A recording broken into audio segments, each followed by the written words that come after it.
Good morning student. आज मैं आपको कक्षा 7 लेसन 4 पढ़ा रही हूँ।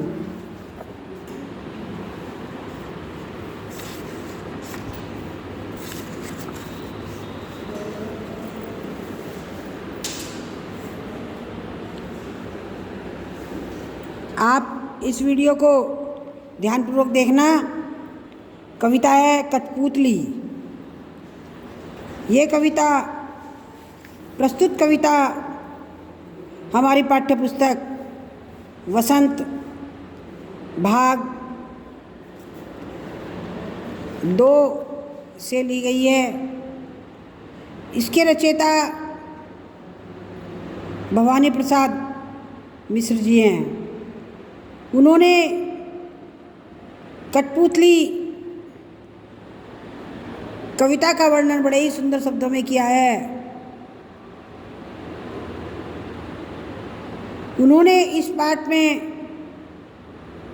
ये बताया है कि मनुष्य बंधन में रहना पसंद नहीं करता, उसको आज़ादी बहुत ज़रूरी है। इसलिए कठपुतली भी किस तरह बंधन में रहकर कितनी गुस्से में है और क्या क्या कह रही है।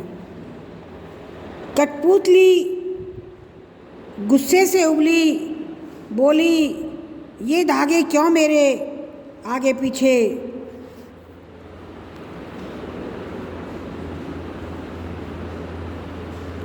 इन्हें तोड़ दो, मुझे मेरे पाँव पर छोड़ दो। सुनकर बोली और कठपुतलियाँ कि हाँ, बहुत दिन हुए हमें अपने मन के छंद छुए। मगर पहली कठपुतली सोचने लगी, ये कैसी इच्छा मेरे मन में जगी।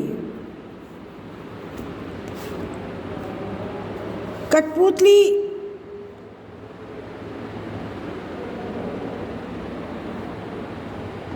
जो है जब नाचती है तो उसके पैरों में, हाथों में सब जगह धागे बंधे रहते हैं और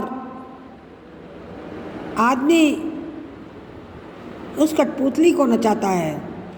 जैसे जैसे वो जिधर ले जाता है कठपुतली उधर ही नाचती है। इसलिए आदमी कठपुतली को नचा रहा है। कठपुतली को बहुत गुस्सा आया।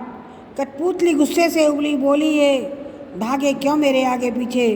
कठपुतली को बहुत गुस्सा आया। उसने कहा, मेरे हर हिस्से में धागे क्यों बंधे हुए हैं, इन धागों को तोड़ दो और मुझे मेरे पाँव पर छोड़ दो। मैं अपने पैरों पर अपने आप चलना चाहती हूँ। सुनकर बोली और कठपुतली भी इस बात को सुनकर बोली कि हाँ, हमें आज़ादी चाहिए, हम भी आज़ाद रहना चाहती हैं और बहुत दिन हुए हम अपने पैरों पर नहीं नाची,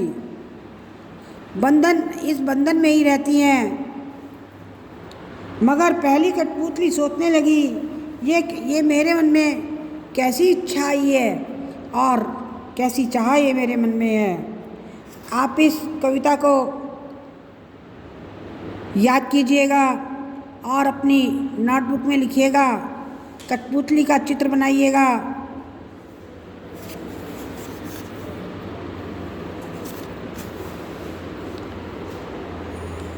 देखिए, इस कविता में कठपुतलियाँ स्वतंत्रता की इच्छा से स्वयं अपनी बात व्यक्त कर रही हैं। उनके समक्ष स्वतंत्रता को साकार करने वाली चुनौतियां हैं।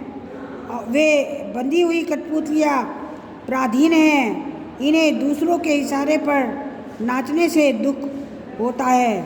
दुख से बाहर निकलने के लिए एक कठपुतली विद्रोह कर देती है। वह अपने पाँव पर खड़ी होना चाहती है। उसकी बात सभी कठपुतलियों को अच्छी लगती है। स्वतंत्र रहना कौन नहीं चाहता, लेकिन सब पहली कठपुतली को जब पहली कठपुतली को अपनी स्वतंत्रता की जिम्मेदारी आती है तो सोच समझकर कदम उठाना ज़रूरी समझती है।